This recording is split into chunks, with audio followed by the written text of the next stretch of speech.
हेडलाईन्सचे प्रायोजक आहे NBC bearings, लांब पळण्यासाठी।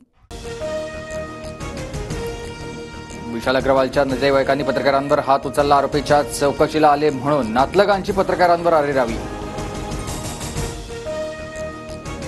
पुण्यातील अपघाताच्या घटनेबाबत मला पश्चाताप, माझा नातू अल्पवयीन असल्यामुळे खटला अल्पवयीन म्हणूनच चालवावा। वेदांत अग्रवालचे आजोबा सुरेंद्र अग्रवाल यांची प्रतिक्रिया। पुणेकर अपघात प्रकरणाची न्यायालयीन चौकशी करत दोषींना कठोर शिक्षा द्या। काँग्रेस प्रदेशाध्यक्ष नाना पटोले यांचं मुख्यमंत्र्यांना पत्र। पुणे अपघात प्रकरणात पोलिसांवर कोणी राजकीय दबाव टाकला, पहिला फोन कोणी केला हे फडणवीसांनी सांगावं। खासदार सुप्रिया सुळेंचं वक्तव्य।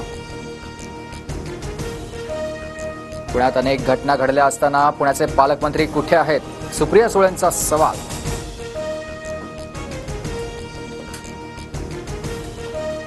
नेहमी फडणवीसांचा राजीनामा मागणाऱ्या सुप्रिया सुळे गप्प का? पुणे अपघात प्रकरणातील आरोपीचे वकील पवारांचे निकटवर्तीय आमदार नितेश राणेंची टीका।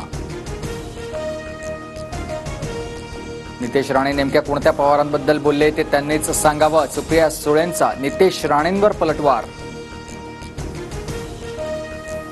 पुणे पोलीस आयुक्तांनी अपघात प्रकरणात पैसे खाल्ले, एखाद्या संस्थेमार्फत चौकशी करा, रवींद्र धंगेकरांचा आरोप। अल्पवयीन मुलाला गाडी देऊन चूक केली, विशाल अग्रवालकडून पोलीस कोठडीत कबुली, सूत्रांची माहिती। विशाल अग्रवालचे वडील सुरेंद्र अग्रवाल यांची चौकशी, भावासोबतच्या मालमत्ता वादात छोटा राजनशी हातमिळवणी केल्याचा आरोप, पोलिसांना सहकार्य करणार, सुरेंद्र अग्रवालची प्रतिक्रिया। TV9 मराठीच्या बातमीनंतर जळगाव हिट अँड रन प्रकरणातील दोन्ही आरोपींना मुंबईतून अटक, जळगावातील राष्ट्रवादीच्या नेत्याच्या मुलाला आणि बिल्डरच्या मुलाला अटक।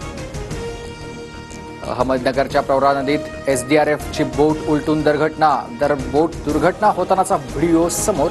एसडीआरएफच्या पथकामधील 5 पैकी 3 जवानांचा मृत्यू। चाळीसगावमध्ये कांद्याचे दर कोसळले, कांद्याचे दर प्रति क्विंटल 100 ते 150 रुपयांनी कोसळले। निर्यात बंदी उठवल्यानंतर कांद्याच्या दरात घसरण सुरूच। हेडलाईन्सचे प्रायोजक आहे एनबीसी बेरिंग्स, लांब पळण्यासाठी।